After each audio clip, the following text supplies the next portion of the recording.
দল সহ জাতীয় পার্টিকে যদি কেউ নিষিদ্ধ করতে চায় কোনো রাজনৈতিক দল, তাহলে সেটা আদালত কর্তৃক করতে হবে। যে তারা আইনসিদ্ধভাবে করতে চাচ্ছে, আইনসিদ্ধভাবে করা উচিত বলে আমিও মনে করি।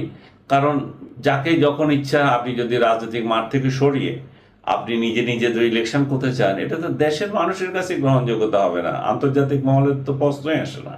তো এমন একটা মানে মানে নির্বাচন করবেন আপনি যেটাতে দুর্গন্ধ থেকে গেল, যেটার জন্য আপনারা 24-এর আন্দোলনকে সমর্থন করলেন, যেটার জন্য শেখ হাসিনা 3টা নির্বাচনকে বাতিল করা কথা বলতেছেন, সেই জিনিস আবার শুরু হতে যাচ্ছে।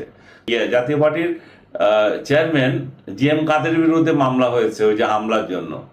ভাই, হামলা করলো কে? এখানে জাতীয় পার্টি কোথা থেকে আসলো? জাতীয় পার্টির জিএম কাদের কোথা থেকে আসলো? এবং নূরকে যারা হামলা করলো তা এখানে কি জাতীয় পার্টির উনি কি ছিল?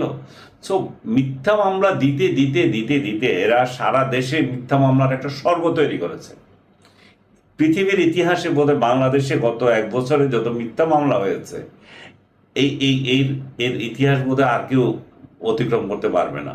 এই মিথ্যা মামলা দিয়ে বিএনপির লোকজন টাকা ইনকাম করছে, মিথ্যা মামলা দিয়ে বিএনপির উকিলরা ইনকাম করছে, মিথ্যা মামলা দিয়ে আদালত চলতেছে, সমস্ত কিছু মিথ্যার উপর প্রতিষ্ঠিত হয়েছে। আর এত মিথ্যা মামলা, তখন শেখ হাসিনার বিরুদ্ধে যে জেনুইন যদি কোনো মামলা থাকে সেটাও মানুষ বিশ্বাস করবে না। এবং আপনারা একটা নিশ্চিত থাকেন, সরকার পরিবর্তনের ফলে বা আওয়ামী লীগ যদি আবার সুযোগ পায়, যে কার্যক্রম করতেছে আওয়ামী লীগকে তো ডেকে আনতেছে, যেভাবে স্থবির একটা সরকার চলতেছে, তাহলে আওয়ামী লীগের বিকল্প খুঁজতে পাচ্ছে না লোকজন।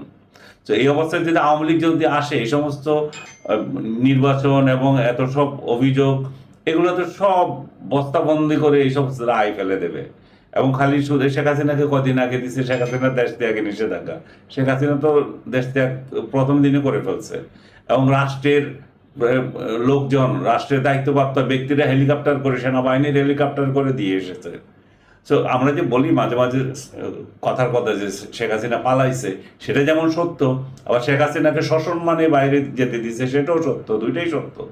সো যাই হোক, সেই প্রসঙ্গে গেলাম না, কিন্তু এটুকু বলতে চাচ্ছি যে একটা তামাশা নির্বাচন করা উচিত না।